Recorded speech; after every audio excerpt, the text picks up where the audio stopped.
here. Hello. How we doing? Are we here?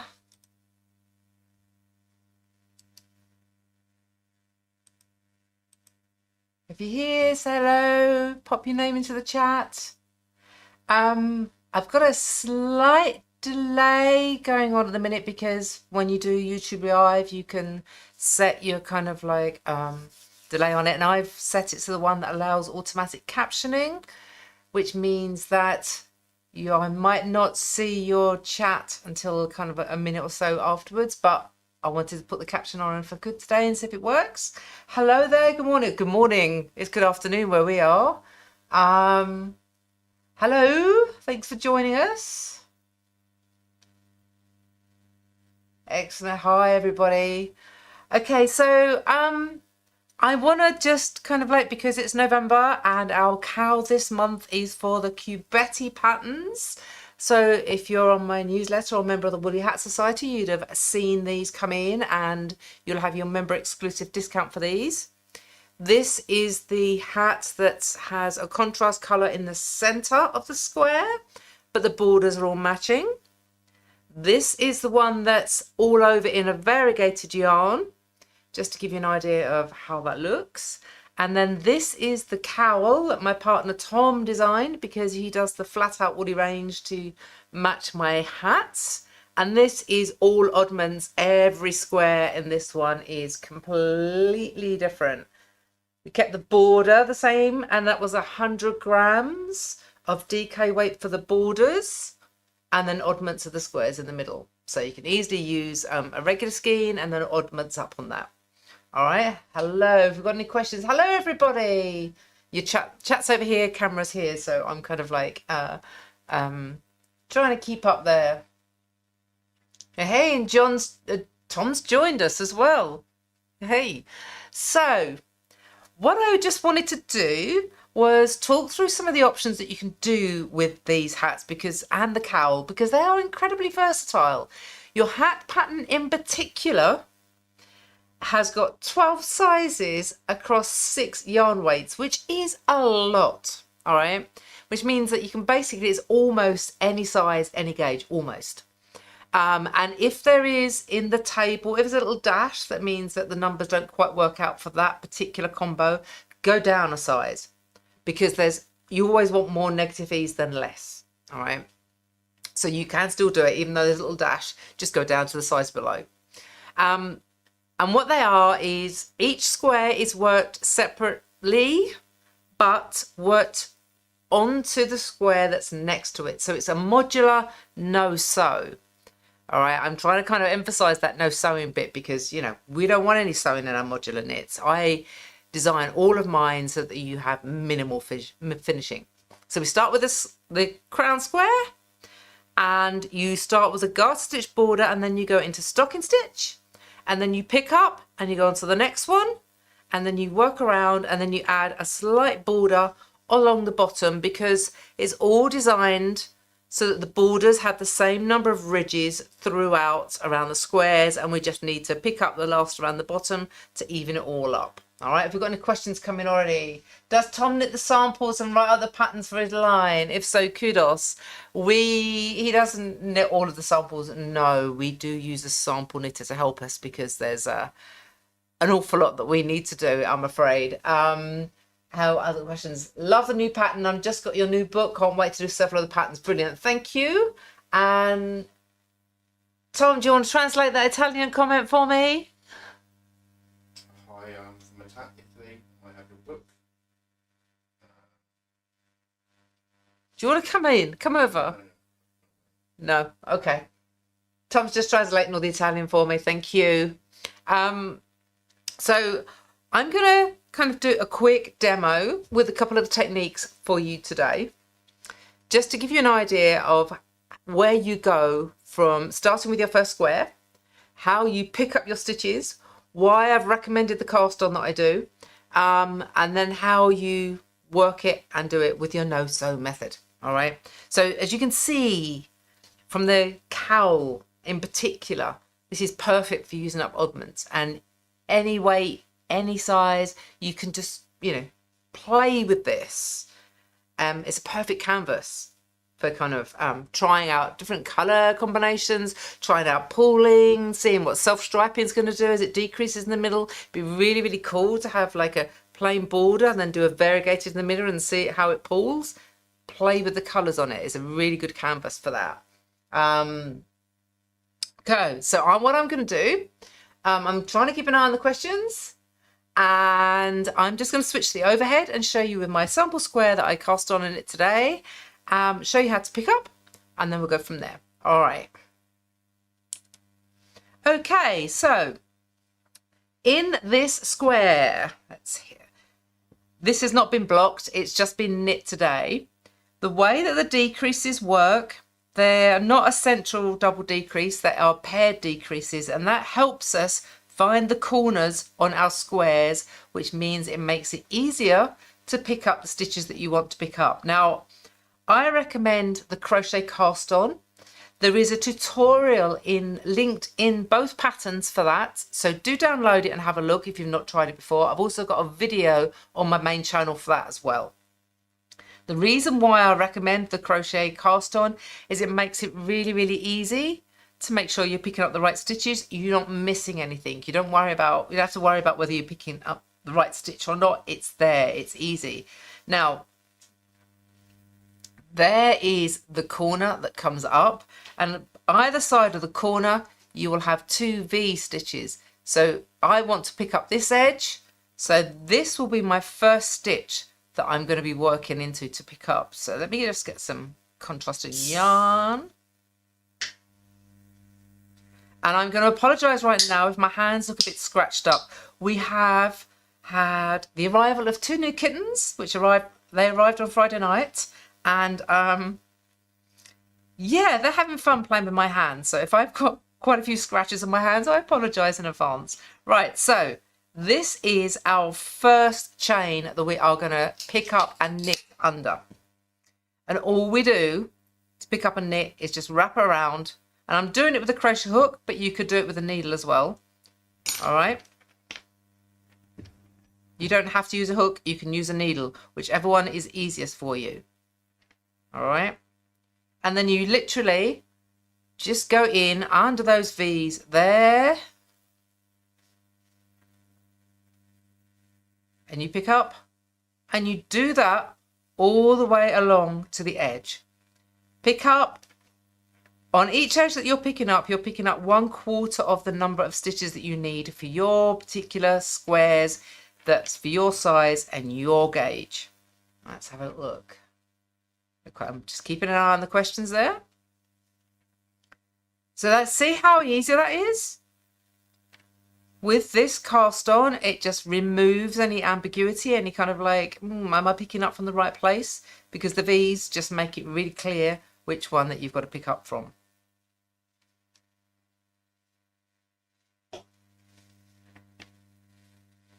And then once I'm just approaching the edge, and I'm just going to double check that I made sure that I picked up the right number of stitches. Coming up to the corner there again. Just count to make sure I've got them all. 2, 4, 6, 8, 10, 12, 14, 16, 18. So there you go. I've picked up and knit exactly 1/4 of the stitches, which is what I need to work the next square. All right, they all start with 1 square, and as you work through, some of them you'll be picking up from 2 squares adjacent, or sometimes even 3, depending on which part of the project you're in. And if you're going to go on to the next square, you just kind of like pick up the next side you're going along. Now, once you've picked up a knit, you are then going to do what I call the crochet cast on mid-row. And that sounds kind of like complicated, but it's not. It's you're going to use the same cast on, and we're going to stick it on the end and crochet up the needle. So we take that last stitch that we picked up, we put that onto the crochet hook. We bring our yarn round, and then we just crochet straight onto the needle to make that crochet edge that we need for the next squares that are going to be worked and picked up afterwards. But that is how we just go straight into casting on the rest of the stitches. It's that simple. So as this is a 72 stitch square, I picked up 18, and that means I've got to pick up another, what's the 54. Trying to do the maths in my head there. I'm not going to pick up all 54 because we're going to be sitting here for a while. But I just wanted to demo how you do that. When you are then ready to knit, don't forget, it will be in the tutorial. The last stitch that's on the hook, you will pop that onto the needle, and then when you've got all your stitches cast on, you are ready to knit the next square in the round. All right, let's have a quick look at the questions. Crochet cast on video is where I found you on YouTube. Been a fan ever since. Brilliant. That's good to know. Thank you.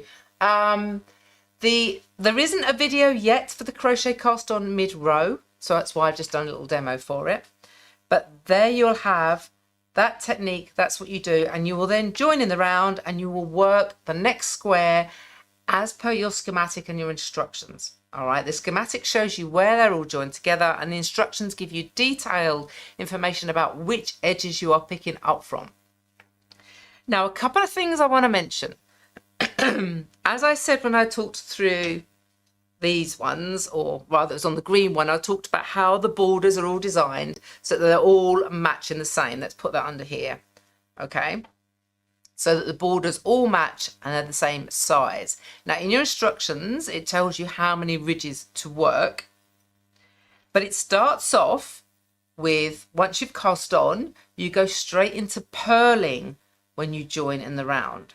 Now the reason why that is that then when you come to pick up a knit around here, you go straight into the next ridge and it makes a completely seamless look. So you can't tell here that there's a pick up and knit from the right side. It makes the garter stitch completely seamless. It's there on the back. There's that edge that I picked up for the next stitch.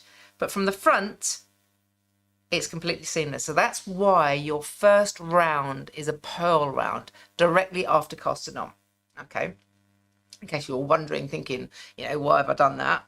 That's why. It means that you keep your stitches, your ridges continuous. So you've got garter stitch continuous throughout, and it makes it look that much more impressive because half of that is one square, the other half is the other square. Pretty cool, huh? And that's really how you keep going. You would just cast on the amount, work your square, then pick up a knit for the next square, and you go round and round and round. It's modular no sew. That's it. It's much, much simpler than it looks. I'm just going to switch back to the main camera.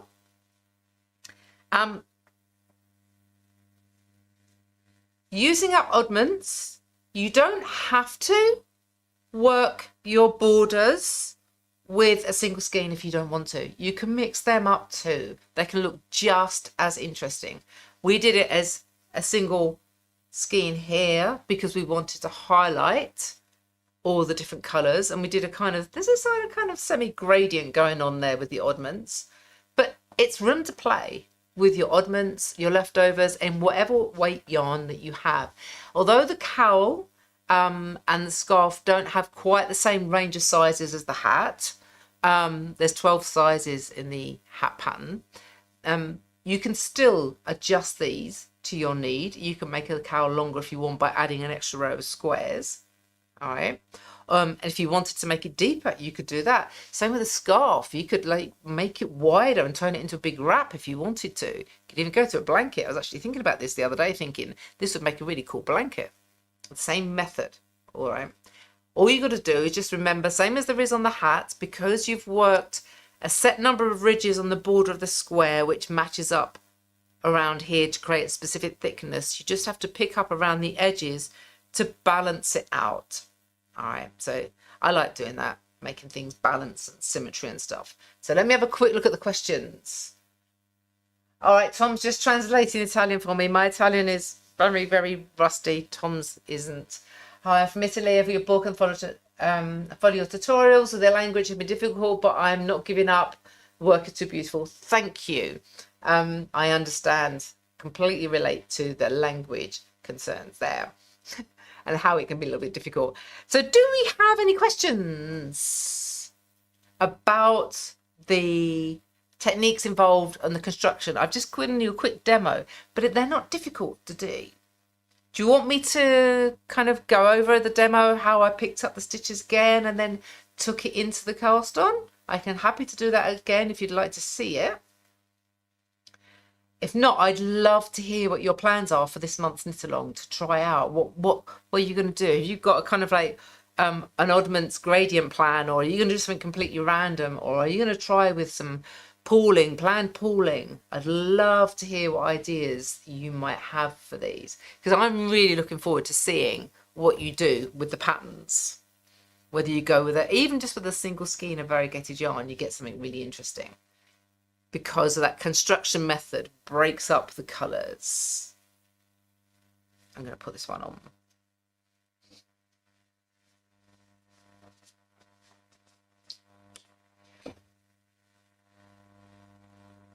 Right, so the advantages, Jude has asked, what are the advantages of working from the outside in versus working inside out? It is being able to pick up. It makes it easier. If you work from the inside out, i.e. if you work from the center of the square out, you are going to have more finishing to join them up. If you work from the outside in, you've got the edges, you can pick up the stitches and work around. It's much easier. So that's why I did it that way.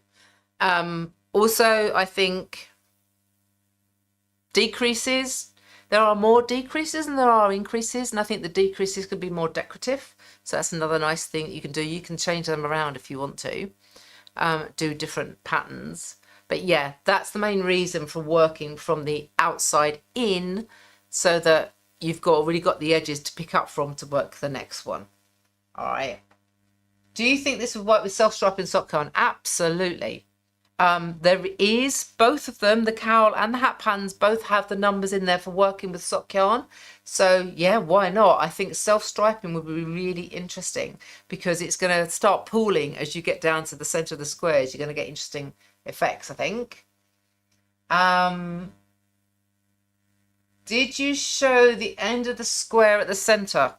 On this one? All I did was I got down to 8 stitches and just draw it through like you would do top of a hat or something. There's nothing special that goes on at the center of the square, unless I've misunderstood your question. I have 20 knit blocks to seam together. Would this work? What, to seam them together? What, to this idea? You could you could crochet them together. I think if you've got separate blocks to join together.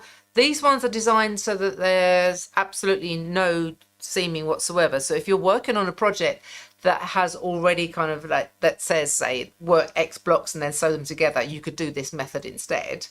Definitely do that. I love the way you approach your designing processes. I'm learning something new every time. Excellent, thank you. And thank you for your designs. I can't wait to make this pattern. I'm looking forward to it. Yes, into a blanket. Okay, so yeah, that's what I think you would do. Instead of working the blocks separately, work them modularly and do them by using the stitches that you've already got here and pick them up and join them along. If any of you have worked any of the hats in my cuboidal collection, they're approached similarly. And if you've been thinking you like the look of the cuboidals, but you're a little bit intimidated by them, that simple kind of like edge and picking up is how the cuboidals are all joined together. All right, there's no sewing. I mean, that's the advantage of working outside in. I know it means you've got to get down to a small amount of stitches on the DPNs instead of working outwards.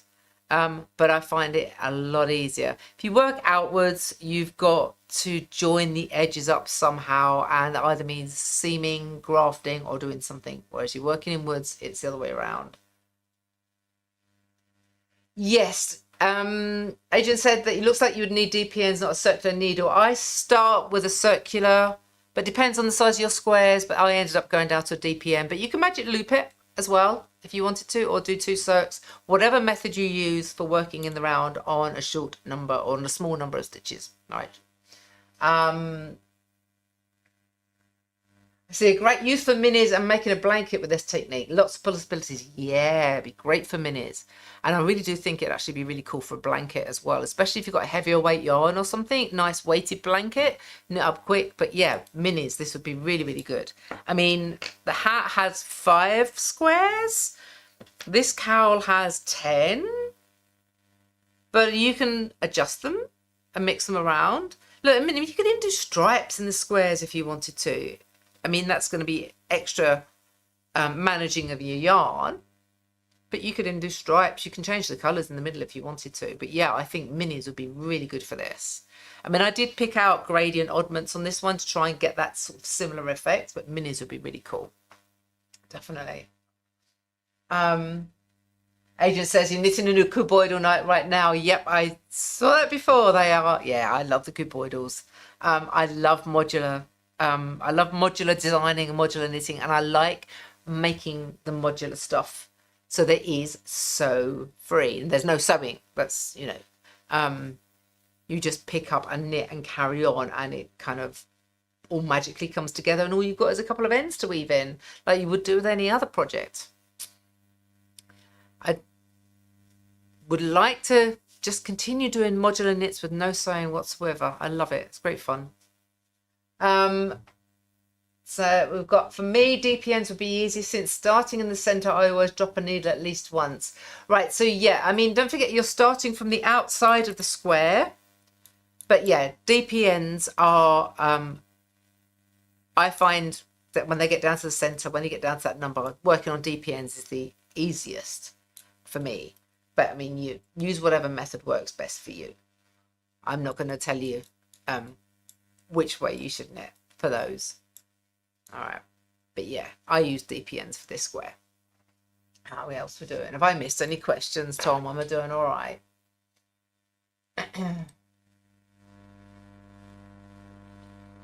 Now, if anybody wants me to, oh wow, we've got loads of people. We've got Norway, Canada, Italy. We've got so many people coming in. Brilliant. This is fantastic.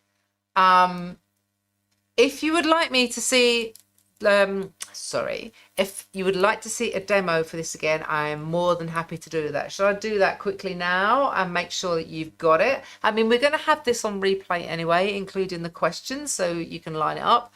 But I can switch back over to the overhead and do that demo once more. So here we are. Let me rip that out. So we've got the chains here. Okay, that's what the crochet cast on makes picking up the stitches easy. You can pick it up with a hook or do it with a needle, whichever is easiest for you. If you pick them up with a hook, transfer them to the needle before you go to cast on for the rest of the edge. And all you do is you put in your needle under both legs of the V, like that. And then you just knit them and pull it through, just like that. So find where the decreases go up. You've got 2 V's set at the corner where that line of decreases meets. Pick the one that's on this side, on the left hand side, because we're going to pick up down that edge. In. And then you just do it the same all the way through. It makes it so much easier, that crochet cast on. And because the first round worked of each square is a purl round, you can see that it's going to instantly start making your garter stitch and making that look like an invisible seam. So let me just pick up and knit all the way across, and I'll show you how to do the transition into the crochet cast on.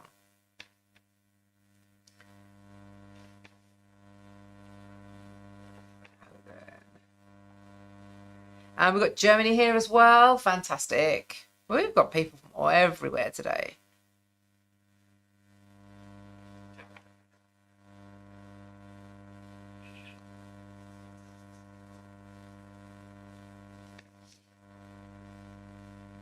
So let's make sure we're getting towards the end.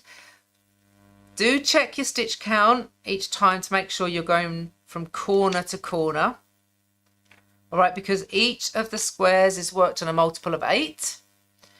So 2, 4, 6, 8, 10, 12, 14, 16, 18. So you're going to want to have, when you pick up from one edge, you're going to want to have 1/4 of your total stitch count. When you've got more squares coming on, so the next square would be worked here for the hat. And then what you would do is you pick up from 2 edges to form the next one. So once you've picked up and knit 1/4 or along that edge, that last stitch that you picked up and knit, take that off, pop it onto your crochet hook, and then we're going to do the crochet cast on continuously around the needle for the remainder of the stitches that you need to have for each square. So you will cast on all the way along so that until you have 1 stitch less than the total you need, because the stitch that's on your hook will be your last stitch. And it's just like when you do, you know, the crochet provisional cast on where you do it in the waste yarn. This is exactly the same. We're just doing it in the main yarn. And I have a tutorial for this, separate video tutorial on my main channel in the cast on playlist. And that's it. Whoop. Yarn always between the hook and needle. This is how I do it. I'm not a natural crocheter. You may well have a more efficient method for crocheting around the needle, which would be great. And then when you've got 1 stitch less than the total you need for your square, the one that's on your hook, you just take that up, pop it onto the needle, and then you are ready to go. Okay? And then you would then join in the round and purl the first round as per the instructions. And then the V's, you'll see the V's will all start to line up so that when you come to pick up your next square, you'll pick up down that edge and then you'll go down that edge. And the squares will form themselves. They sit next to each other all the way through like they have done here. So this is where the corners where they meet. I've got some cat hair in there. And this is where it works along the edge there. All right. Let's have a quick look, see if we've got any more questions coming in. We all seem to be cool, okay? All right, do we have anything else you would like to pick my brains about for this particular set of patterns for the knit along for this month? We'll be holding the knit along on my Ravelry group, Facebook group, and on my forum. My forum's been a little bit quiet because it's a fairly new place. We have fantastic moderators in Ravelry and Facebook, Sibylla and Toshi. I'm sure most of you have met them if you've popped in. But you can also post to my forum as well, whichever is most comfortable for you to use. And we'll be there to help answer any questions, but we really want to see what you're going to make, what you're going to knit, and how you're going to play with your colours. I mean, I really like the idea of using minis or using gradient oddments or playing around, putting stripes in, doing one with, say, I don't know, variegated and one with plain, or mixing them up. It'd be really interesting to see if anybody does mixed borders. So, you know, where we've got on this one would be a mixed border that I started here. This would be a different green. So half of this border here would be one colour and one the other. So I'd be interested to see if anybody mixes up any borders as well as mixing up the squares. Yeah, lots of ideas, lots of things that you can do with it. And across so many yarn weights with so many, especially in the hat with so many art sizes as well. So many possibilities. And I'm on a mission to get everybody modularly because I love modularity. All right, how are we doing? Any more questions? Please do pick my brain. Everybody's gone quiet.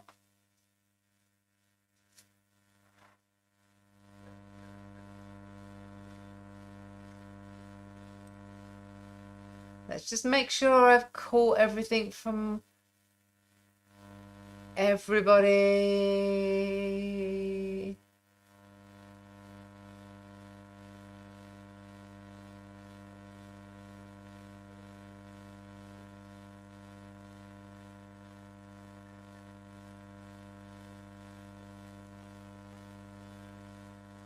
So we've got people talking about doing socks, self-striping. We've got using minis, all sorts of ideas. Brilliant. And yes, use your DPNs, circulars, whatever works best for you for knitting in the round. You can pick up the stitches with a crochet hook if you want to, or do them with a needle, but you will need a hook to help you do the crochet cast on. Or that's the other thing that's probably, I've mentioned it in the probably in the video, but use a slightly larger crochet hook, maybe 1 or 2 sizes, just so that you get a nice easy edge for picking up the stitches. Right, so the square, right, somebody's just popped in. Hello. The patterns are called Cubetti. This one's called the Cubetti hat. This one's called Cubetti Compagnie. They're 2 separate patterns. You can buy them on Ravelry. You can buy them on my website. Members of the Woolly Hat Society, which is my newsletter, you have got an exclusive discount in your inbox. If it's not arrived, check your spam folder. But that is where you call it, and it's called Cubetti. Let me just pop that into the, see if I can put that. That's the spelling. Tom, can you, oh no, you might not be able to find the links. Let me see if I can find the Ravelry links. Oh. And pop them into the chat. Here comes the Ravelry link for the hat.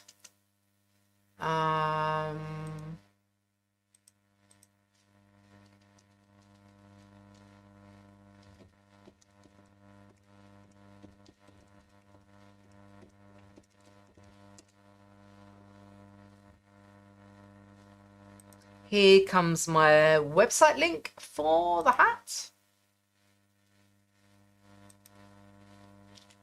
And you should be able to find the cowl patterns linked from those. Right. Beverly's saying not to forget to mention my virtual knitting classes coming up. I'm signed up for the Knitting Centre Art class. Yes, I am. In 2 weeks' time, I am teaching with Vogue Knitting virtual classes.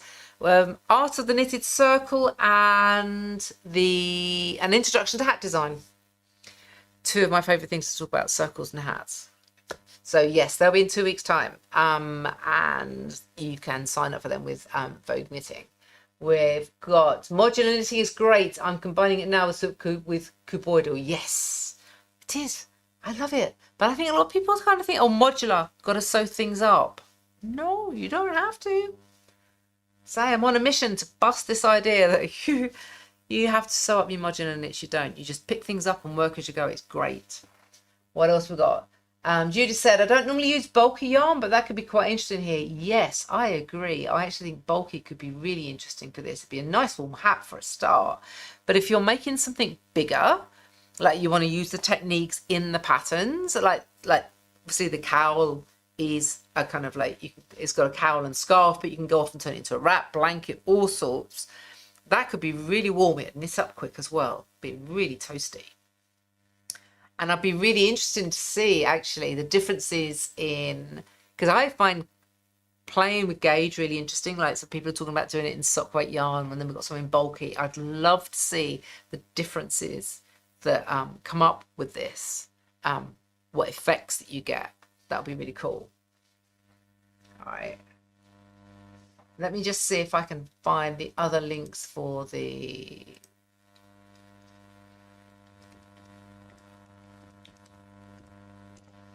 Right, so this here comes. Has our internet died? Please don't die, internet. Right, here comes the companion pattern on my website. Let's see if we can find the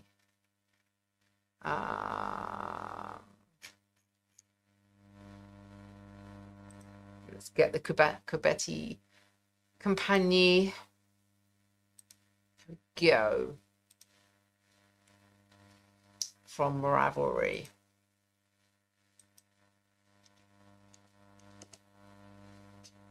As I say, if you're a member of the Woolly Hat Society, you have got a discount in your inbox. I will be sending out a reminder about that in a couple of days, just in case you've missed it or forgotten about it, which is what I always do. Right, somebody just said, will the video stay available? Absolutely. This live will be on replay, including the chat, which has got the links and answers to questions. So yes, that will replay. I think it takes a couple of hours, maybe up to 24 hours for it to all be available. But the whole thing will be on my YouTube channel under the live tab. So yeah, you can watch it all there. Definitely. You won't have missed out. It's all going to be staying. Yeah. Okie dokie.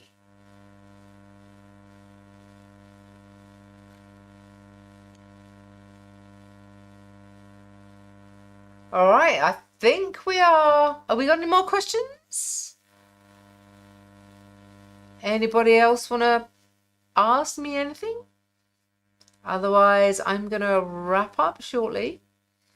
I'm still recovering from a viral chest infection, so my voice is going to start to fade slowly.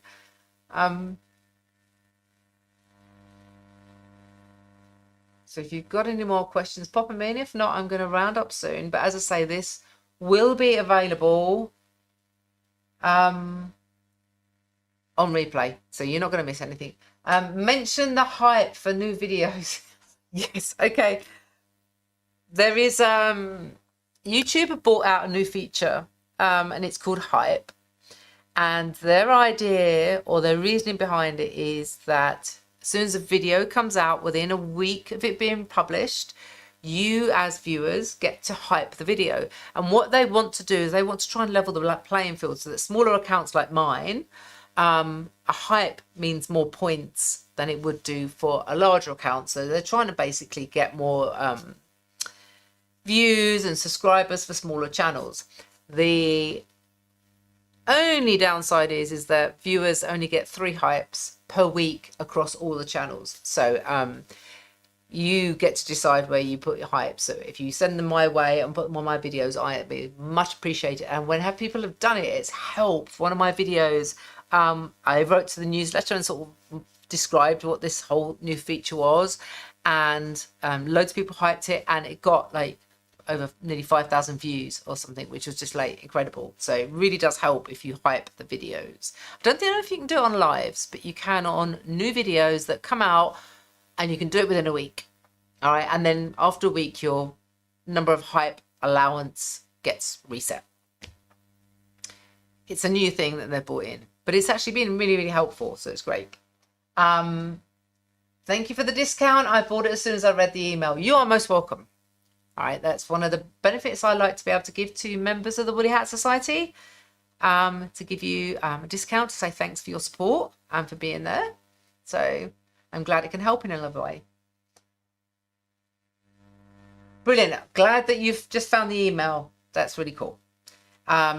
Yeah, sometimes they do end up in spam folder. If my emails end up in your spam folder, click the button to say report as not spam. All right. That then tells your email program that you actually want to have this land in your inbox, not some other inbox. But adding the Hat Society at woollywormhead.com also helps tell your email program that you want to receive them. All right. So yeah. But if you're watching and you're kind of going, I haven't got that email, I'm sure I'm a member. It's been sent. It was sent on Friday, Thursday, and there'll be another one going out at the beginning of next week, just as a reminder before the code runs out. All right. Okay. No, I'm glad the discount's helping. I can't afford to do it for long, but I'm glad it helps. I try and do as much as I can to help out for members. Okay. Let's have a look then. So reminder that Ravelry group, Facebook group, my forum. All right. So you can do Share your progress and chat about your whatever projects you're making, whether you're making a hat cowl or decided to go full on blanket, entirely up to you. Chat with us on there. I'd love to see what you make. I'd love to see how you're going to combine your yarns. And if you've got any questions outside of the chat, that we haven't answered today, pop them in there and we'll do what we can to help you. There is a video for the crochet cast on. It is on my list to do one for the picking up the stitches and also doing the crochet cast on mid row at the end of the row. They're on my list, so hopefully they'll be done soon. But you've got a demo here anyway that you can watch in the replay. And it's really not difficult. Much simpler than it seems. All right. Okay, so I'm going to finish up here because I think we've covered everything. Thank you all for coming along today. And I would love to see what you make with this. Okay, so take care out there and have fun with your knitting. All right. Thanks then. Bye-bye.